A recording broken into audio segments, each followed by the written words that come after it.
नमस्कार मित्रांनो, आताच्या क्षणाची सर्वात मोठी बातमी समोर येत आहे. चला तर जाणून घेऊया काय आहे आजचा स्पेशल रिपोर्ट.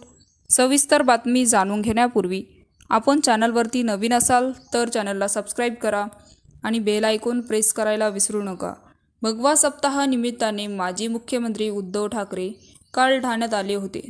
तर ठाण्यातील सभेत उद्धव ठाकरे यांनी शिंदे गट आणि भाजपाची चांगलीच पिसे काढली. तर उद्धव ठाकरे यांचा हा घाणाघाती सुरू असताना ठाकरे गटाला मात्र मोठा झटका लागला. तर उद्धव ठाकरे गटाच्या उपनेत्या आणि कट्टर शिवसैनिक अनिता बिर्जे यांनी ठाकरे गटाला सोडचिठ्ठी दिली. अनिता बिर्जे यांनी मुख्यमंत्री एकनाथ शिंदे यांच्या उपस्थितीत शिवसेनेत प्रवेश केला. त्यामुळे ठाकरे गटासाठी हा मोठा झटका मानला जात आहे. तर अनिता बिर्जे यांनी ठाण्यातील आनंद आश्रमात येऊन शिवसेनामध्ये जाहीर पक्षप्रवेश केला आणि मुख्यमंत्री एकनाथ शिंदे यांनी त्यांच्या पक्षात स्वागत केले.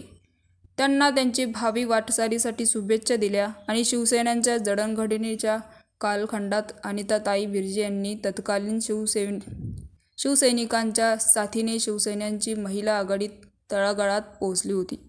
तर मुख्यमंत्री शिंदे यांच्या पुढाकाराने तयार करण्यात आलेल्या धर्मवीर मुक्काम पोस्ट ठाणे या सिनेमातही अनिता बिर्जे यांना पक्षातून केलेल्या कामाचे ठळक दाखवण्यात आले आहे.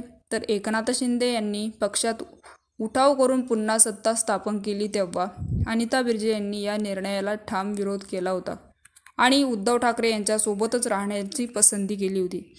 उबाटा गटात कायम राहण्यामुळे अनिता बिर्जे यांनी उबाटा सेनेत उपनेतेपदी वर्णी लागली होती. मात्र गेल्या लोकसभा निवडणुकीत ज्या पद्धतीने उबाटा गटाचे ठाण्यात वाहतात झाली ती पाहता ठाण्यातील उबाटा गटाचे अनेक पदाधिकारी नाराज होते. तर एकनाथ शिंदे हेच तिघे साहेबांना अभिप्रेत असलेला जनसेवकांचा वारसा पुढे चालवत होता. तर पेटलेल्यामुळे आपण शिवसेनेमध्ये प्रवेश करण्याचा निर्णय घेतला असल्याचे अनिता बिर्जे यांनी यावेळी स्पष्ट केले आणि म्हणाले की यावेळी ठाणे जिल्ह्यात महिला संघटनेचे मीनाक्षी शिंदेसुद्धा आहेत.